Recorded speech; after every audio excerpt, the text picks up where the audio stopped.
It's Bengals, it's Commanders, it's Monday Night Football. It is also crossover time on the Locked On Podcast Network.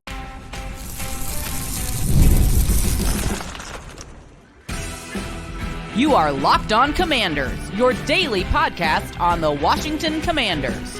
Part of the Locked On Podcast Network, your team every day. Hi again, everyone, and welcome in to a special crossover Monday Night Football edition. I'm James Rapine of Locked On Bengals. He is David Harrison of Locked On Commanders, and we are part of the Locked On Podcast Network, your team every day. Today's episode is brought to you by Prize Picks. Go to prizepicks.com/Locked On NFL and use code all lowercase Locked On NFL to win $50 instantly when you play $5.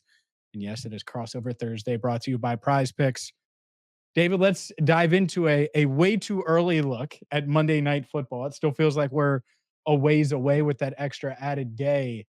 What's the biggest story for this Commanders team going into a Monday night showdown against the Bengals?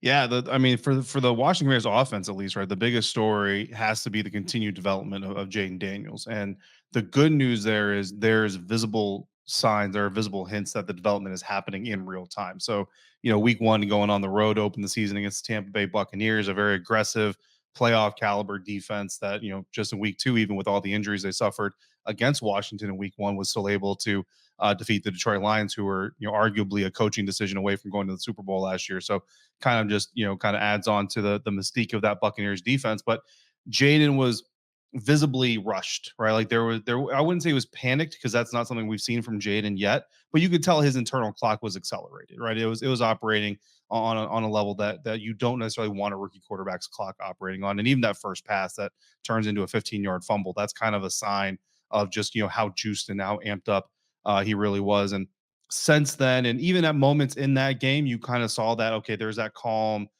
poised, just decisive, quarterback we've been watching all training camp and preseason.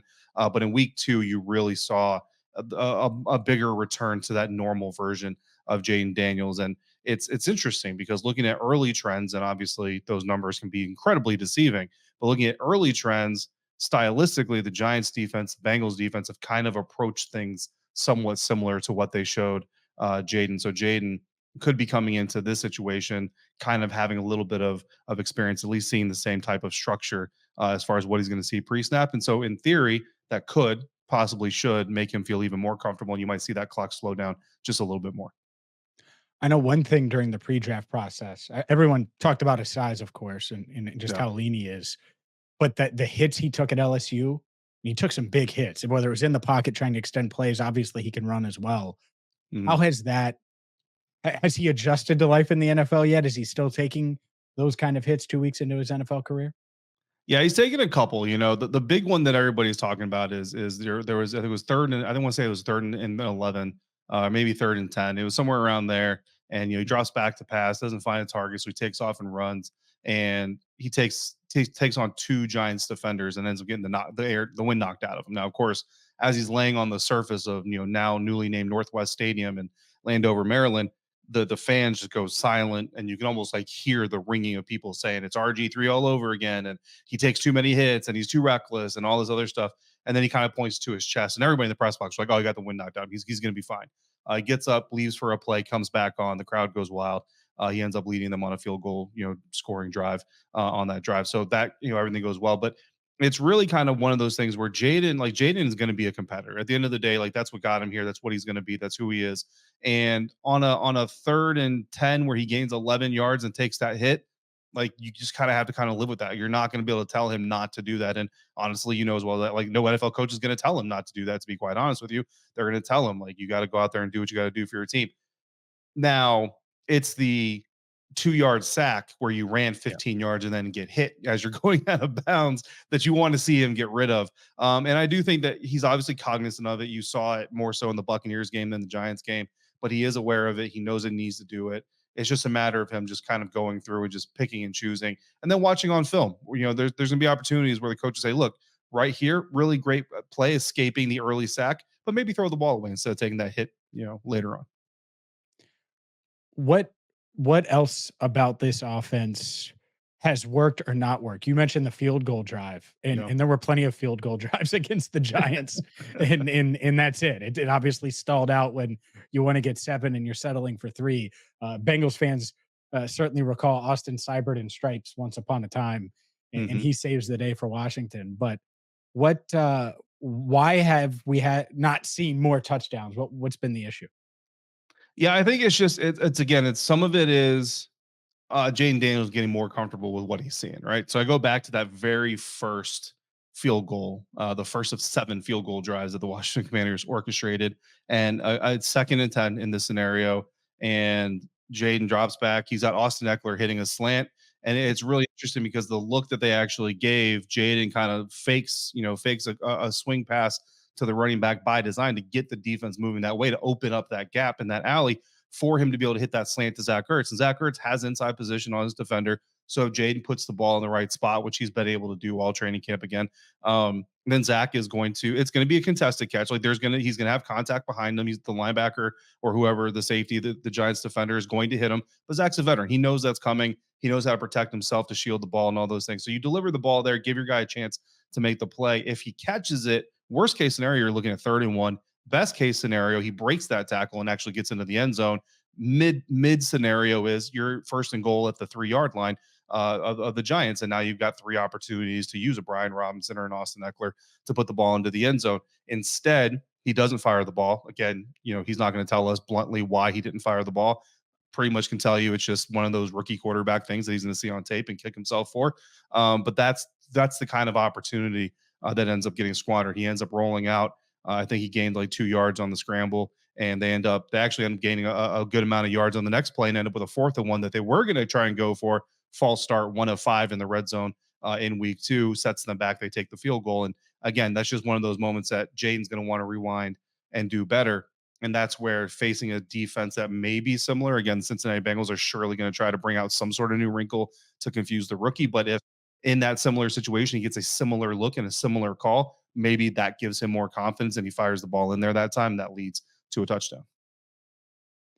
Let's get to the defense. The biggest storylines that facing this defense, a unit with Dan Quinn at the helm. I'm sure they want to be much better, much improved, and they Mm-hmm. kept Daniel Jones and company in check for the most part the other day. Yeah, I mean, 3 scoring drives, as a defense, anytime you have an NFL team and you hold them to 3 scoring drives, you feel like you've given your team a chance. So you're not going to be happy that all 3 of those are touchdowns, but you're going to feel like you at least gave your team a chance to win. And you're only 7 field goals away from getting a win in that case, right? Usually I say the secondary here, and I think certainly the secondary is a major part of this. And I think how good or bad the Commanders secondary plays on Monday night is going to have a big role in this game. But truthfully, like Bengals fans, if you want to hear about the Commanders secondary, turn on almost any Locked On Commanders episode for the last month, and you're going to hear about it. So let's talk about the lack of pass rush, right? Because this Dallas Cowboys coaching staff, Dan Quinn, Joe Witt Jr., who's the D coordinator coming over with Dan Quinn from Dallas, that was kind of one of their main things in Dallas was getting after the quarterback. And you hear Dan Quinn talk about it, you hear Joe Witt Jr. talk about it, like creating takeaways, getting at the quarterback. That is their MO everywhere they've been, whether it's been together or separate. That's been part of their identity. And that's not happening here in Washington. We've got 1 takeaway.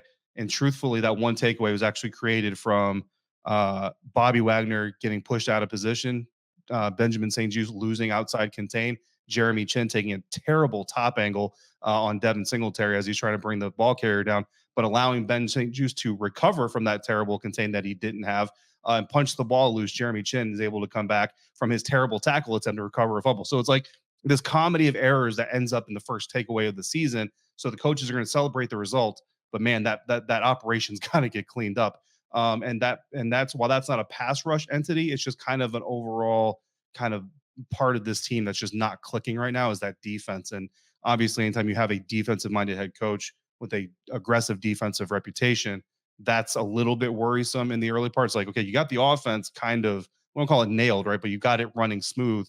The defense, though, is like an embarrassment, and that's supposed to be your calling card. So I think that is what I would want to talk about in this arena more so than the secondary. Because, like I said, yeah, any episode of Locked On Commanders, go ahead and flip it on. You'll hear plenty about it.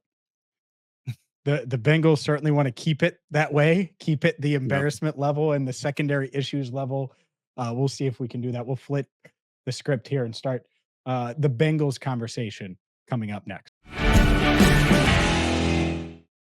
Today's show is brought to you by Arena Club. For most of us that like collecting cards, the idea of spending $2,000 or more on an Ellie De La Cruz rookie or Patrick Mahomes rookie or Jayden Daniels rookie or Joe Burrow rookie, well, it's just not in the cards. And if you love collecting, but you don't want to drop serious money, thanks to slab packs from arenaclub.com, it's possible to score gem mints for a fraction of the retail price. Every card that I mentioned, whether it's Mahomes, Ellie, it's from last week's Arena Club slab pack drop. That's it. Arena Club slab packs are revolutionizing the repack game with transparency. After your pools are revealed, they'll immediately be placed in your showroom for safekeeping, selling, trading, or auction. The Arena Club grading process is accurate, fast, and transparent. And right now, you can get 10% off your first slab pack or card purchase by going to arenaclub.com/lockedonnfl and use code lockedonnfl. Again, that's arenaclub.com/lockedonnfl, code lockedonnfl for 10% off your first purchase.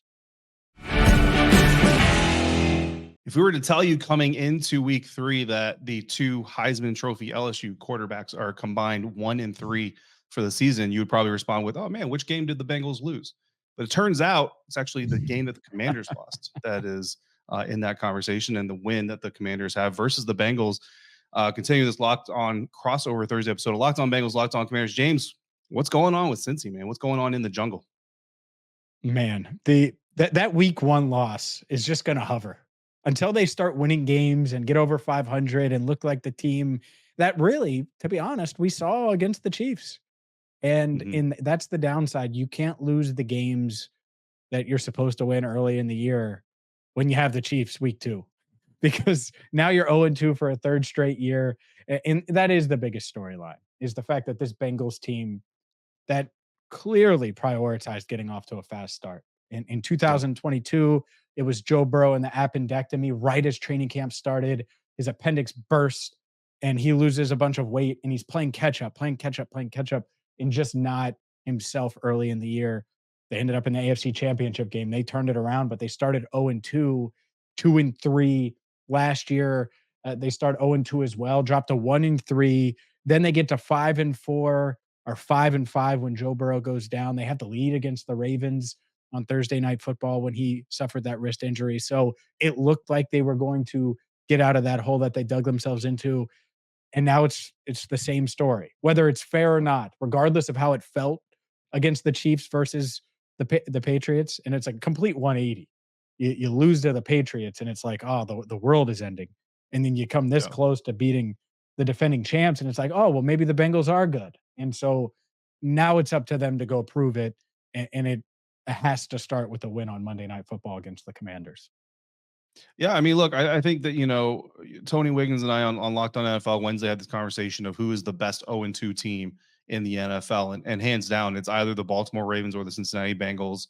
And there's arguments to be made on both sides. And I remember coming into the season, everybody kind of said, like, don't forget the Bengals have this tendency to kind of start slow. It's usually some kind of like weird reason. And I mean, a ball getting punched out at the goal line, going in for a touchdown and things like that are somewhat fluky plays that don't happen week in, week out are kind of those things. But there's this perception, James, outside of Cincinnati that is going to come up later in this episode from me. But I want to know just up front with this offense, is there a tension brewing? Is there kind of, I don't want to say like Philadelphia Eagles level of like dissent, right? But is there a tension brewing there in the Cincinnati Bengals offense because of these repeated slow starts?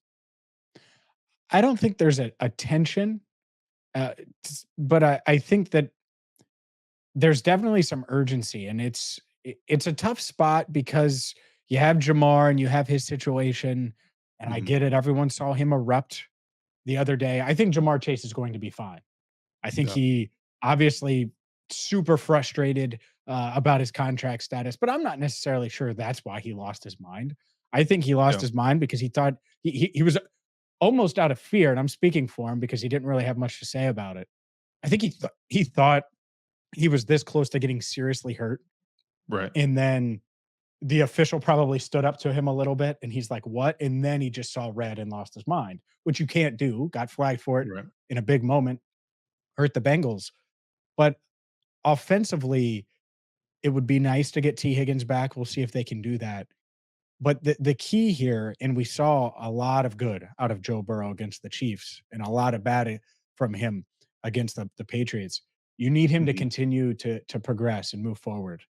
And at the same time, if T. Higgins is out, which we won't know probably until Sunday, you know, Yeah. we might not. I think he's going to be very tentative with how hard he pushes this because he has a history of hamstring injuries. It's like, all right, well, the commander secondary is beatable.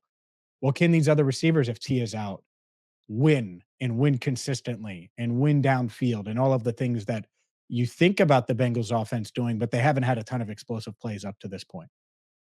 Yeah, and that's the other question, man. Like, so with with Jamar Chase and with T Higgins being out so far, and obviously the Commanders are going to encourage the Bengals, like, hey, just give T another week of rest. You know, you got a long season ahead of you. Go ahead and just let him have the weekend off. It'll be okay.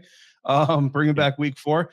But from what I've been able to watch so far, and I haven't watched every single snap, just full transparency out there. But from what I've been able to watch so far of how the Kansas City Chiefs attacked Jamar Chase, it's almost like a triangle defense, man. Like it's really something that I haven't seen very often in watching film. And in a lot of reps, there's literally a triangle of Chiefs defenders around Jamar Chase, and there's downfield contact. They're not grabbing, but they're bumping, and it's almost like it almost kind Mhm. of reminds me of like Hack a Shack, right? And like to a certain extent, if you're going through that all game long, and then like that tackle that you mentioned happens if you're Jamar Chase, I get why you're upset. You're like, dude, like these guys are bumping me 12 yards downfield, and they're running into me, and they're smart about it because they're doing things where they're like, oh look, I'm going to cover this tight end. Oh no, I ran into Jamar. My bad. No, you know, it's a mistake. And obviously the defender has the right to their own ground as well. How do the Bengals, if T Higgins can't go Monday, how do the Bengals prevent the Washington Commanders from being able to? Because you know this is a copycat league. I think they're going to see Mhm. that triangle defense, for lack of a better phrase,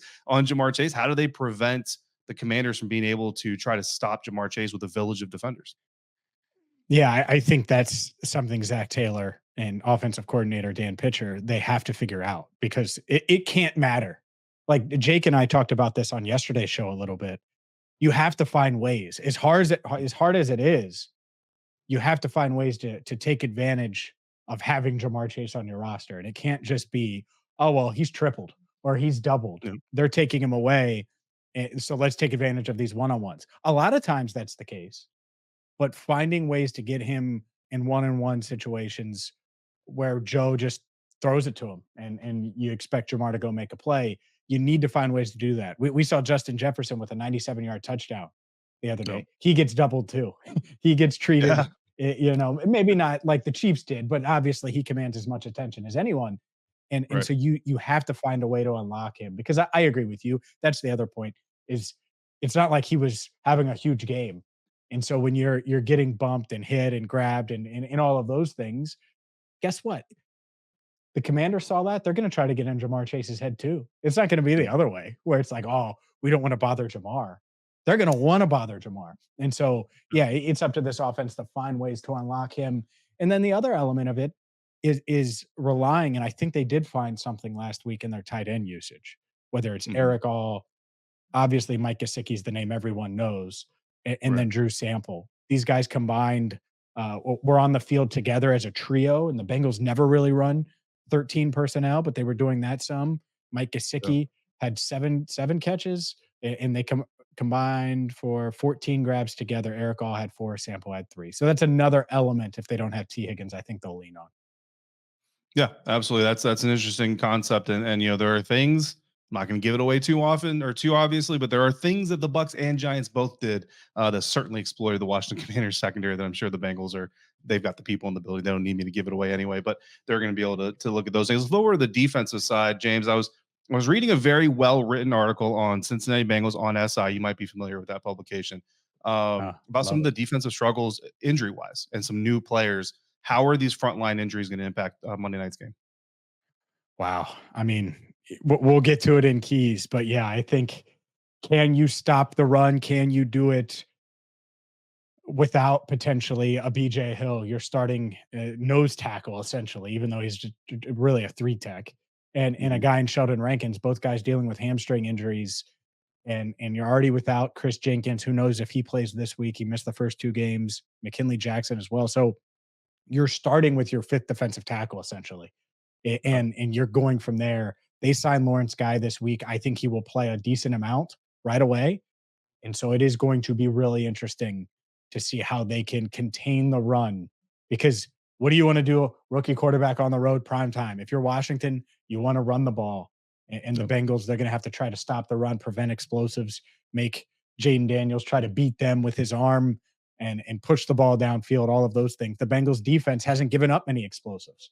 And so I think that's it's a huge key for Sunday, or for Monday rather, and it might be in the keys to the game. Let's continue this conversation, tie it all together. We will do that. Bengals Commanders coming up next. And we're going to do that on this crossover Thursday, thanks to our friends over at FanDuel. And over the last couple of years, you've heard us talk a lot about FanDuel. It's because FanDuel is America's #1 sports book. We've got a little something different for you that's been going on all September long. This is the final weekend to get in on this amazing deal through September 22nd. All FanDuel customers, you bet $5 and you get a 3-week free trial of NFL Sunday Ticket from YouTube and YouTube TV. Then, as long as you have a YouTube TV base plan, you'll be able to watch every single regular season Sunday afternoon out of market game. And all you need is a Google account and a current form of payment. You can cancel that thing at any time. And James, even though I'm working every Sunday, almost every Sunday, not this Sunday, obviously, I still took advantage of this deal. And I've got my phone sitting there with YouTube TV up on NFL Sunday Ticket. And I just, on timeouts, halftime, right? I catch up with what's going on around the league. It's a great deal. Right now, the Washington Commanders, 7.5-point underdogs in week 3 against Cincinnati Bengals, was an 8.5-point line at one point in time. So people are taking the Commanders with those points. So the odds makers are kind of adjusting things. The over-under is 48.5. Even if you don't want to bet on the Bengals or Commanders, again, drop a $5 bet by September 22nd on anything. You get that free trial. Just go to FanDuel.com to download America's #1 sportsbook. It's Bengals and Commanders on Monday Night Football. This crossover Thursday presented by Prize Picks. Go to prizepicks.com/LockedOnNFL and use code all lowercase LockedOnNFL to win $50 instantly when you play $5. All right, David, let's dive into, on the Commanders side, the 3 most important things. If they're going to win, if they're going to improve to 2-1 and send the Bengals to somewhere that, even though they've started 0-2 in back-to-back years, and this is their 3rd straight year at 0-2. They've never started 0-3. So the pressure is on the Bengals to keep that streak going as much as it is the 0-2 starts that they always seem to get off of. But what are the 3 most important things for the Commanders to win on Monday night? Yeah, I mean, I think the pressure is on the Bengals. I think that's something to remember heading into this matchup as well. And I think the 3 things the Commanders got to do: continue to get Jayden Daniels the opportunities to make plays for his offense, and trust that growth is going to continue to be there. Score at least 3 touchdowns, which might be a tall task. And I think you got to frustrate Jamar Chase. You know what I mean? I think those are the 3 things. Again, get Jayden Daniels those opportunities to make plays, score those tutties instead of those field goals, and frustrate Jamar Chase in front of his home crowd in prime time. Yeah, I like it. I think if you're scoring, if you're putting up points, especially early, you're getting, I don't want to say getting in Jamar Chase's head, but getting under his skin a little bit, not allowing him to get going early. Yeah, that's the recipe, especially if you can get that ground game going. And that's that goes into where I'm at. The most important things for the Bengals to win this game. Number one, it starts on offense for me. This offense has to do sort of what it did against the Chiefs, where they did produce some explosive plays. Jermaine Burton had a 47-yard reception. Mike Gesicki had a 30, I think it was 37 yards, but had a really big play as well, 35, something like that, to get them into the red zone.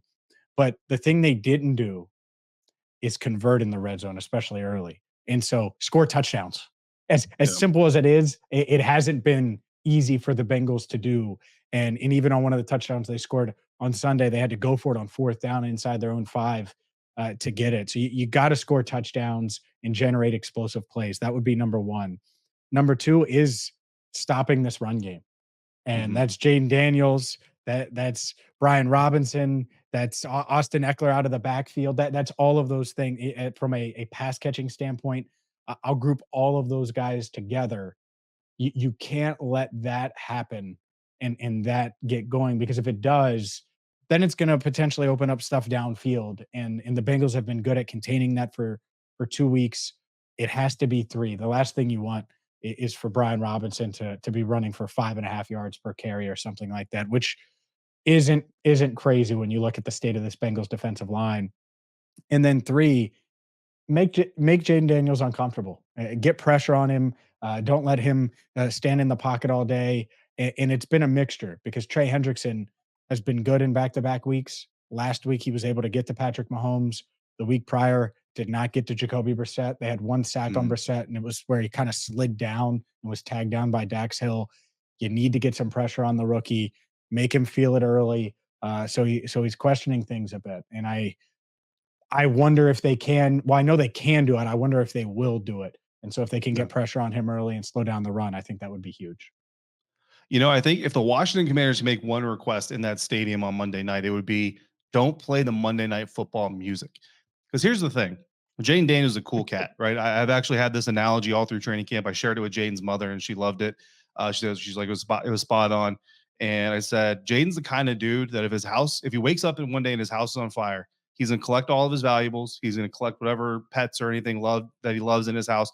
And he's going to walk very slowly out of his house because nothing gets this dude to panic. Like nothing makes this guy panic. But again, first NFL game on the road, you saw that clock speed up. Again, I don't get to panic. Like I don't get to the level where I say he was panicking, but you definitely saw that clock was running very, very fast internally. It's your first primetime game. It's your first Monday Night Football game. And any football fan grew up watching Monday Night Football. You hear that Monday Night Football music, and James, I mean, you're human, man. It just does something to you, and you're in the jungle. You got these Bengals fans.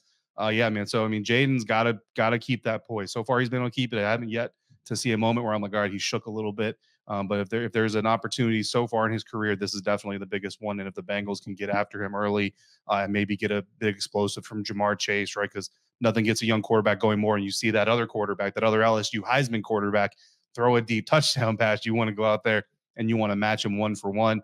That's obviously the biggest leg up. But for the Commanders, there would be nothing greater for them than to hear Bengals fans booing at the half, right? That would be the biggest coup for them to get in during this game, because that gives you the leverage coming into the second half, and that's exactly what they're looking to do. And yeah, I mean, I think you said Brian Robinson, they were able to run the ball really well against Dexter Lawrence, Brian Burns, Kayvon Thibodeau, and this banged up Cincinnati Bengals front man. I'm just wondering, is it just going to be more of the same? Because I mean, 7 drives, 7 possessions, 8 if you count the kneel down at halftime, but 7 real drives for the Washington Commanders. Usually you get like 12 in an NFL game. They definitely look to reduce that game against the New York Giants. So if they're looking to do that against the Giants, they're going to look to do it against the Bengals. Yeah, and so starting fast in a game like that, where it is slower and there are going to be fewer possessions, the Bengals have to start fast. And that's one of the things that the Patriots did so well, is they got off to their start and it was just kind of 7-0, 7-0, and it's just kind of lulling, and that's what it was. And then you look up and it's like, man, if they don't score here, they're down 2 scores. If they don't score here, the game's over and they're going to lose to New England. And that happened. And I'm not comparing Commanders fans. I'm not comparing the Patriots to the Commanders. I think the Commanders are a better team. But the point is the same. If you can shorten the game, get off to a good start, take the crowd out of it a little bit, then man, that is the recipe. And just going back to what I said earlier, the pressure is on the Bengals because they can not dismiss. And Joe Burrow certainly didn't dismiss the 0-2. I mean, he was as frustrated and as frustrated is the word I'll use. Frustrated as I've ever seen him outside of maybe Super Bowl 56. And so it's not like he's brushing off 0-2, but I think there are some people that are like, all right, they've been in this position. They know how to respond, but you still got to go respond. And that's what I think is important here. If you're the Commanders, you want to plant that seed of doubt midway through the first quarter and then have that doubt just extend midway through the second quarter. And then, like you said, does it get to halftime where there's real pressure mounting? I do wonder now, do I expect the Bengals to come out and play well? I do, but there is no doubt more pressure on them going into this game. It's a must win, because if you fall to 0-3, it's really, really tough to envision the scenario where they find their way into the playoffs of the AFC. Yeah, no, I 100%. It is a must win for the Bengals. It's definitely a want to win. I kind of talked to Commanders fans. The over under preseason was 6.5 wins for the season, and I said I think they hit the over, but I kind of have them right at 7 wins. And And there were 8 games against playoff teams last year. There were 2 games against teams with winning records that missed the playoffs. And I said the Commanders need to split those 2 games, go 1-1. This is the first one of those games. So if they can win this one, you get that split out of the way. You already have that split in the bag, going away for the rest of the season. So if you can pull this off, and again, all the pressure is on Cincinnati because just look at the spread, man. Washington is not supposed to win this game. And no offense intended for anybody, but in the grand scheme of the NFL community and the national ecosystem of football, Commanders fans know it. The Patriots and Commanders are kind of in that same community. They're in that same group of teams that nobody really respects and thinks much of. You beat the Cincinnati Bengals. And as much as Commander fans would love to say, well, now the national media will talk about Washington. No, actually what they'll do is they'll talk about how bad Cincinnati may actually be this season, which is why there's even more pressure on the Bengals. And it's going to be a fun environment, man. I've never been to the Bengals stadium for a game. So first time in the house on a Monday night. I mean, that's, you can't ask for a better debut for visiting a stadium for the first time. So I'm looking forward to it. Yeah, I'm looking forward to it too. It should be an exciting one. It's Ring of Honor night. Bengals fans will have more on that on Locked On Bengals. Obviously, make sure you check out Locked On Commanders as well. And David, I'll see you Monday. Jake won't be here; he'll be in Canada. But I'll see you Monday. It's going to be a heck of a lot of fun. Yes, sir. Absolutely. Really good stuff. Again, make sure you check out Locked On Commanders and Locked On Bengals. Plenty of injury updates coming your way throughout the week. And until next time, for David Harrison, I'm James Rapine. Thank you so much for listening to the Locked On Podcast Network.